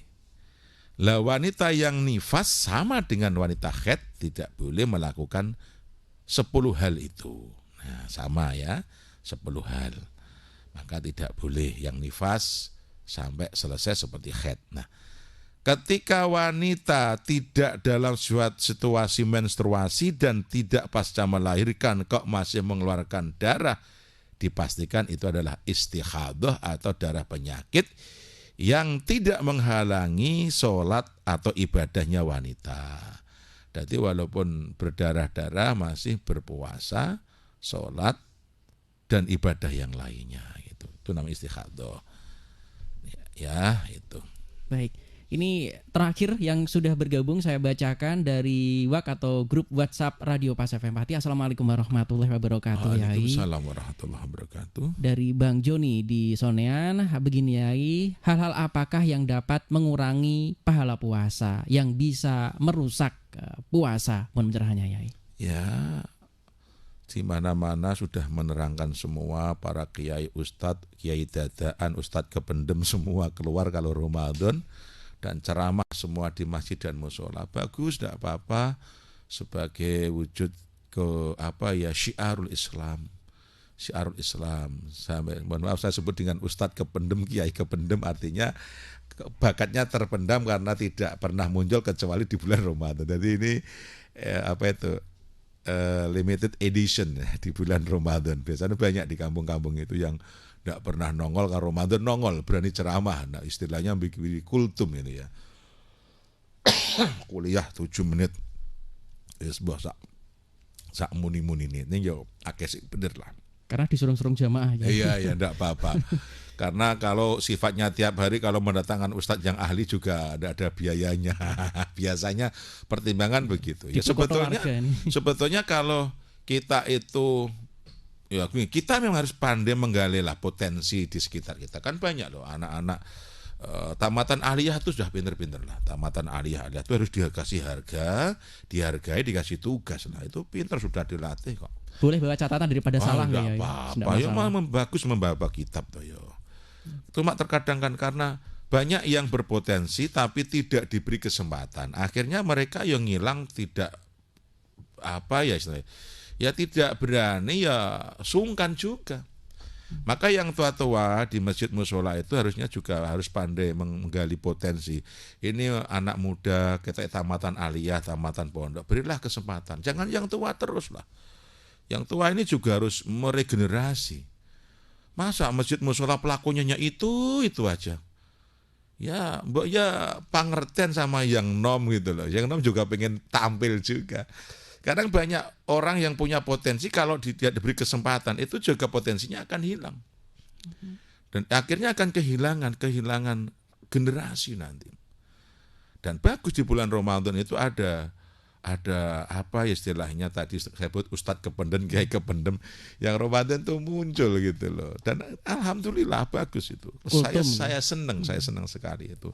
Dan harusnya memang demikian. Dan itu bukan hanya di bulan Ramadan lah, di hari-hari biasa yang taman-taman aliyah pondok itu kan kalau suruh baca takrib, safinah itu kan bisa untuk kegiatan rutinan tiap hari gitu. Ya, dan masyarakat jamaah juga harus ngajeni melok ngrungok kayak gitu, sementing syiar kan bagus itu untuk menggali potensi begitu loh. Jadi ketika Ramadan sudah menerangkan semua itu apa? Jadi kamin shaimin laisalahu minal ju wal atas, banyak yang berpuasa tapi hanya mendapatkan lapar dan dahaga. Wah lah ngeleh blok kok gitu ya. Itu kenapa itu? Ya karena puasa itu kan bukan hanya masalah tidak makan dan tidak minum, tidak hubungan di waktu siang kan. Tapi harus memuasakan seluruh panca indera gitu. Maka pengertian puasa itu secara bahasa sering disebutkan para kiai kan, puasa artinya adalah menahan kan begitu toh.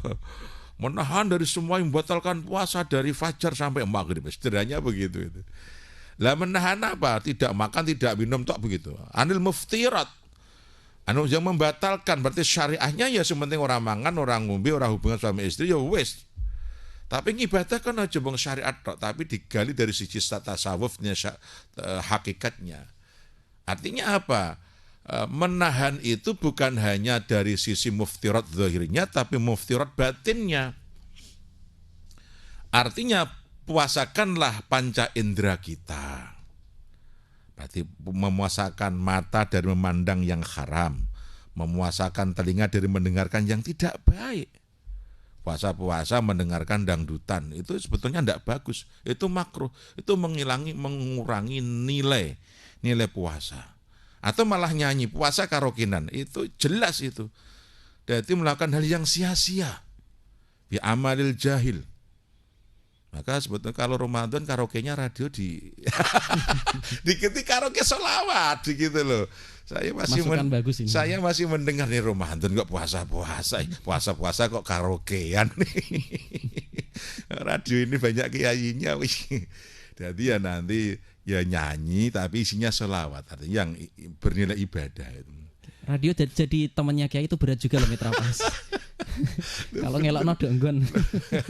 Lah iya, kalau enggak begitu enggak mari-mari. Mas Arjun halo Mas Arjun. Saya kan di mobil dengar, lah ini poso kayak karaokean gitu ora darusan toh. Lah nek gak darusan ki ya sholawatan kan ya ada itu. Sholawatan untuk karaokean bagus itu. Banyak. Karaoke edisi sholawat banyak. Nah, bahkan yang musik DJ sholawat aja ada gitu. Nah, itu termasuk memuasakan telinga, memuasakan mulut dari nyanyi-nyanyi yang tidak bermanfaat. Itu termasuk puasa juga. Nyanyi-nyanyi yang tidak bermanfaat, ngomong yang tidak bermanfaat, misuh goroh, ngapusi, mengguncing dan sebagainya. Itu harus terpuasakan semua dari demikian itu. Itu baru puasa. Memuasakan mulut dari berkata kotor, memuasakan mulut dari berkata, melakukan, menyanyi yang tidak bermanfaat. Tidak bermanfaat disebut tidak ada pitutur luhurnya gitu ya. Tapi kalau lagu yang ada pitutur luhurnya kan bagus gitu. Eling-eling sira menungso gitu ya, bagus lah ya. Atau siksa kubur dan sebagainya. Memuasakan tangan dari melakukan hal yang tidak bermanfaat, memuasakan kaki dari melangkah yang tidak manfaat. Itu baru puasa namanya. Di ngepos noroso nggih ditujukke zat sing maha kuwasa. Seluruh pancradriya diajak berpuasa, ya ditahan tidak melakukan hal yang sia-sia atau tidak ada guna dalam pandangan agama. Walau nyanyi lagu-lagu yang tidak ada guna itu lah. Kalau saya nyanyi tip atau kaset yo ben niku sing nyanyitan bukan manusia aja. Tapi kalau karaokean berarti manusia, ayo loh ya. Ya janganlah gitu. Maka diganti yo Ramadan yo yang didengarkan ya murotal, sholawat, atau sementara puasa tidak mendengar musik gitu. Baik. Masih ada satu lagi ya. Ini yang sudah bergabung. Soalnya kalau tidak saya putar sekarang mungkin nanti saya repot ini. Baik, kita mendengarkan karena sudah kirim audio ini. Ini tadi kan membahas soal haid. Seandainya sudah bersuami itu kan KB. Kalau KB itu kadang itu enggak haid, tapi kadang keluar flek-flek. Tidak ada sehari semalam tapi sudah bersih, sekitar setengah hari itu sudah bersih. Itu sudah bisa sholat lagi apa belum? Itu aja mau tanya. Assalamualaikum. Waalaikumsalam. Memang siklus menstruasi akan terganggu pertama bagi orang yang kurang sehat, orang yang depresi atau gangguan stres itu akan berpengaruh pada siklus menstruasi. Nomor psikologis juga ya. Nomor 2, menjelang masa menopause itu juga akan mengganggu siklus menstruasi. Nomor 3, pengguna alat kontrasepsi. Pengguna alat kontrasepsi tersendiri itu akan mengganggu siklus menstruasi, artinya perputaran menstruasi. Padahal kebiasaan menstruasi itu insya Allah akan sama di hari dan hitungan yang sama.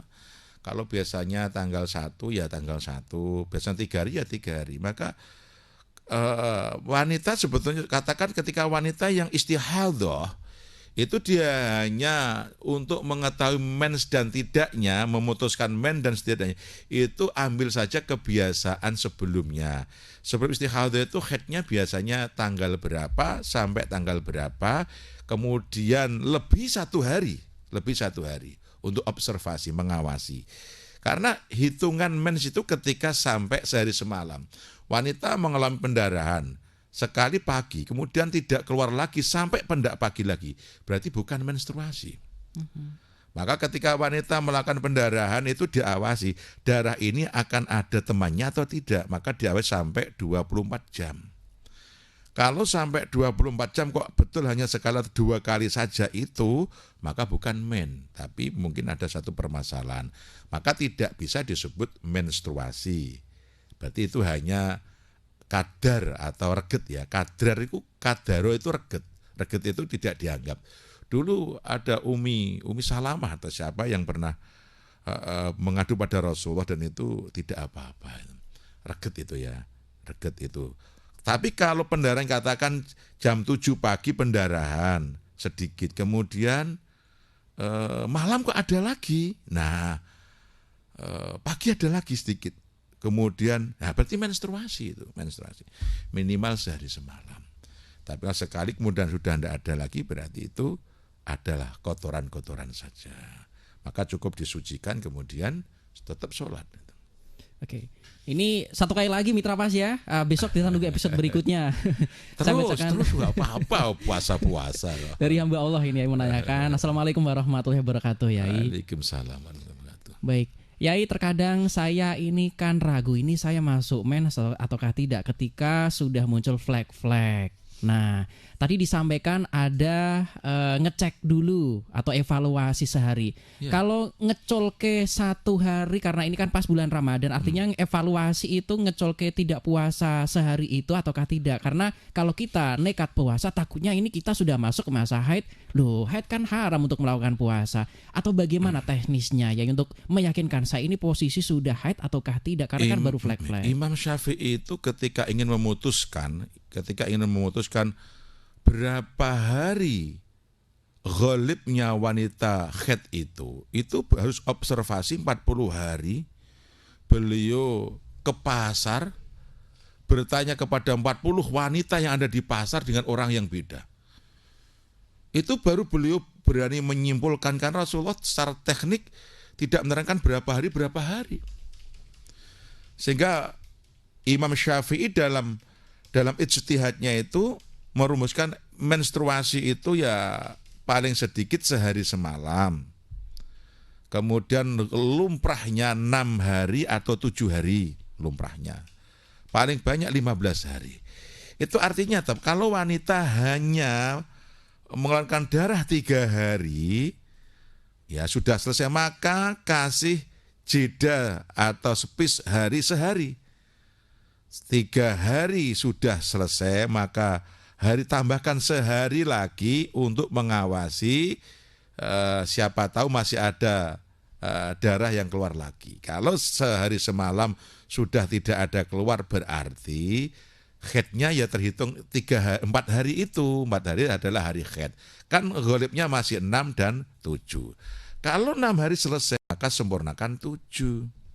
Kalau 7 hari masih keluar, ya sempurnakan 8. Kan batas maksimalnya 15 hari. Begitu menghitungnya itu. Lah, berarti enggak apa? Ya enggak lah, karena ada aturan itu. Tapi sudah enggak keluar. Tapi siapa tahu keluar, kan batas ghalibnya masih 6 dan 7 itu. Dan bisa jadi itu akan keluar, bisa tidak begitu. Maka kasih istilahnya jeda waktu sehari untuk mengawasi. Berarti ketika 3 hari keluarnya 4 hari adalah masa menstruarimu. Dan 4 hari itu ya jangan sholat, jangan puasa begitu.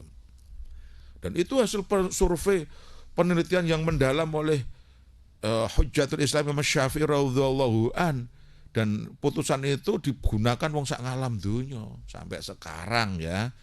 Nah, dan ternyata secara sains juga benar, secara kedokteran ternyata betul itu.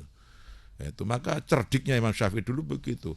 Bukan hal yang mudah. Sekarang ulama sekarang mana yang mampu berijtihad sekarang menanyai orang ke pasar, ke wanita-wanita pasar itu ya. Ayo coba, enggak ada. Dan itu dilakukan oleh ulama dulu untuk agar kita mudah memahaminya. Jadi kita tinggal baca hasil ijtihadnya, kita amalkan. Itu yang paling mudah begitu wanitanya. Oke, berarti kalau flek ini langsung muka atau bagaimana ya? Ya kalau flek berarti enggak apa-apa. Itu zaman Nabi dianggap itu kotoran biasa, sisa. Jadi tidak membatalkan puasa. Hanya flek-flek saja. Wong tetap sholat kan.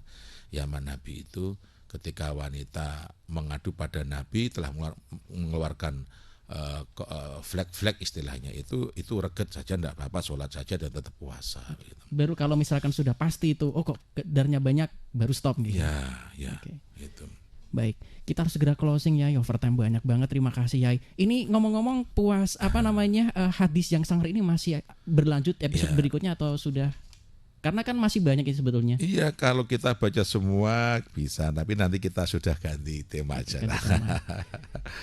Biar enggak bosan nanti. Banyak hadisnya kita sudah cukup untuk menyampaikan banyak hadis, karena hal ini harus disampaikan kepada umat. Sementara banyak majelis taklim yang tidak menyampaikan hal ini, sehingga umat tidak tahu atau cenderung tidak mau tahu, atau akhirnya ya tidak akan tahu. Sehingga kesalahan, kesesatan di tengah masyarakat itu terus terjadi. Sehingga benih-benih bencong itu selalu tumbuh. Benih-benih waria, pecinta sejenis. Apalagi sekarang kan ada itu kelompok-kelompok yang mengkampanyekan kelompok LGBT itu dalam rangka menuntut, dalam rangka hak demokrasinya katakan. Dia menuntut untuk diberi hak yang sama. Bahkan minta dilegalkan perkawinan sejenisnya. Itu kan naudzubillah min dzalik. Atas nama demokrasi. Demokrasi itu kalau tidak melanggar, demokrasi kita kan demokrasi Pancasila, yang sila pertama adalah ketuhanan yang Maha Esa. Artinya demokrasi yang terpantau oleh agama gitu. Bukan demokrasi liberal seperti di Amerika apa di negara-negara barat. Demokrasi kita adalah demokrasi Pancasila. Yang Pancasila dalam butir pertama adalah ketuhanan yang Maha Esa. Catat itu. Mungkin kalau di luar Indonesia, di Thailand contohnya, itu memang dilegalkan di Thailand. Saya pernah lihat di Thailand itu kaum gay itu bebas melenggang, bahkan bencong itu menjadi karyawan dengan gaya bencongnya sudah biasa. Jadi pernah observasi ke Thailand soalnya. Iya, saya pernah. Di Filipina ya biasa, wong memang dia bukan negara seperti kita kan. Beda dengan Indonesia, maka akan lucu dan gila ketika di Indonesia dilegalkan itu. Dan tentu akan bertentangan dengan sila pertama Pancasila. Pasti yang marah bukan hanya FPI loh, walau sudah dibubarkan. Tapi para kiai pasti akan protes itu. Dan orang-orang yang melek hukum, melek syariat pasti akan protes itu. Bersuara. Ya bersuara. Tapi itu kelompok ya dalam rangka kemanusiaan, dia tetap manusia gitu loh. Ya dihormati kemanusiaannya tetap sebagai warga negara. Tapi warga negara kan disebut gendernya kan laki atau perempuan. Kalau dia laki ya laki saja. Kalau perempuan kan tidak ada warga negara dengan gender waria, nggak ada kan. Sebenarnya sudah ditata dalam statistik negara, ya sudah jelas kan kalau warga negara, nama, alamat, jenis kelamin kan sudah jelas itu. Nah berarti negara ini sudah mengatur dengan benar terhadap rakyatnya, dan berarti menurut data kependudukannya sudah jelas, laki perempuannya sudah jelas, tidak ada gender lain selain laki dan perempuan. Dan agama sangat mengecam itu. Nah, maka semoga tidak akan ada dan tidak ada pelegalan. Kalau manusia ya manusia kita hargai, tetap kita sayangi. Makanya kita mendakwai, kita sampaikan ini loh larangan dari agama, ini loh Rasulullah melarang, ini loh ngerinya seperti ini. Jadi kalau jenengan laki ya sudah laki saja, kalau perempuan ya perempuan saja. Ya, jangan menyimpang. Manusianya tetap kita sayangi sebagai makhluk Allah, tapi perilakunya harus kita bina. Tidak kita musuhi, kita bina, kita didik, kita kasih pengetahuan. Insya Allah kok banyak yang dulunya begitu sekarang menjadi baik, banyak ya. Nah, kembali kepada lingkungan yang mengasihi, jangan diasingkan dan jangan didukung, malah sangat tidak mendidik lagi ketika dalam acara-acara kemasyarakatan, contoh acara pengantin gitu ya, temu pengantin, panggil pengantin, menggunakan jasa-jasa makhluk semacam ini, itu sebetulnya sangat tidak mendidik itu. Berkahnya di mana? Ya makanya ya harus, terkadang kiainya juga atau lingkungan dianggap asik-asik aja. Padahal itu sudah menyimpang itu. Ada perilaku menyimpang, laki-laki yang berpose perempuan, dia itu lanang kok yo pakaian wadon bergaya perempuan. Itu sebetulnya tidak boleh. Atau sebelumnya izin, mohon maaf saya sebetulnya laki-laki tapi ini hanya seni saja. Lah monggo kalau begitu, dipandang dari sudut pandang seni. Tapi secara kemasan ini merusak moral, nanti anak-anak akan meniru, generasi akan meniru. Maka siapa yang akan menyuarakan hal ini sementara agama mengecam begitu keras dan mengerikan. Bahkan sanksi dan azabnya juga jelas gitu ya. Apalagi kalau sampai melakukan hal-hal yang menyimpang seperti pecinta sejenis, sampai syahadatnya tidak diterima Allah, terus bagaimana? Repotnya nanti kalau misalkan ini pun kalau tidak ada sampai mendatangkan dari luar kota karena itu dianggap seru ya. Nah makanya itu, maka ayolah wahai warga yang melek lah, itu tidak pantas. Cari yang makhluk yang sesungguhnya gitu. Kalau laki ya laki lah, ya lucu kan banyak, dagelan silahkan untuk menghibur. Tapi yang asli lah itu. Nah, jadi makhluk dan lati yang tasabuh itu sebaiknya jangan digunakan karena itu bertentangan dengan agama dan agama mengecam sekali itu. Baik. Kita harus segera closing Yai, mohon doanya. Hanya hidayah Allah yang mampu meluruskan hati kita yang bengkok, mengingatkan hati kita yang lupa, kemudian menjernihkan hati kita yang kotor ini. Dengan hidayah itu kita akan dapat ilmu. Dengan bertambahnya hidayah, ilmu itu bermanfaat. Dengan bertambahnya hidayah, kita akan semakin taat dan dekat pada Allah Subhanahu wa taala. Karena bertambahnya ilmu yang tidak bertambah hidayah, maka tidak bertambah apa melainkan bertambah jauh dari Allah Subhanahu wa taala. Na'udzubillah min dzalik. Akhirnya billahi taufiq wal hidayah, al-afu minkum. Assalamualaikum warahmatullahi wabarakatuh. Waalaikumsalam warahmatullahi wabarakatuh. Mitra pas kajian kitab Targhib wa Tarhib insya Allah bisa Anda simak ahad depan. Saya Arif Vanili beserta kerabat kerja Radio Pas FM Pati pamit. Informasi Pas FM pasti. Wassalamualaikum warahmatullahi wabarakatuh. Mitra Pas FM, baru saja Anda ikuti kajian kitab Targhib wa Tarhib, rangkaian hadis-hadis yang tercantum dalam kitab yang disusun oleh Al-Imam Al-Hafidz Zakiuddin Abdul Adim Al-Qawi Al-Mundiri. Acara ini bisa Anda ikuti setiap hari Ahad dari jam 5 pagi. Anda juga bisa bergabung mujahadah Dzikrul Ghafilin dan Roti Hibul Haddad dan kajian kitab Tambihul Ghafilin setiap malam minggu. Dan kegiatan Duha Mubarokah jam 10 pagi hingga waktu duhur setiap Rabu yang diawali tahsinul Quran dan wadifah mulazimah, dzikir thoriqoh mu'tabaroh samaniyah, serta pengajian kitab Jurratun Nasihin dan Tanwirul Qulub. Wassalamualaikum warahmatullahi wabarakatuh.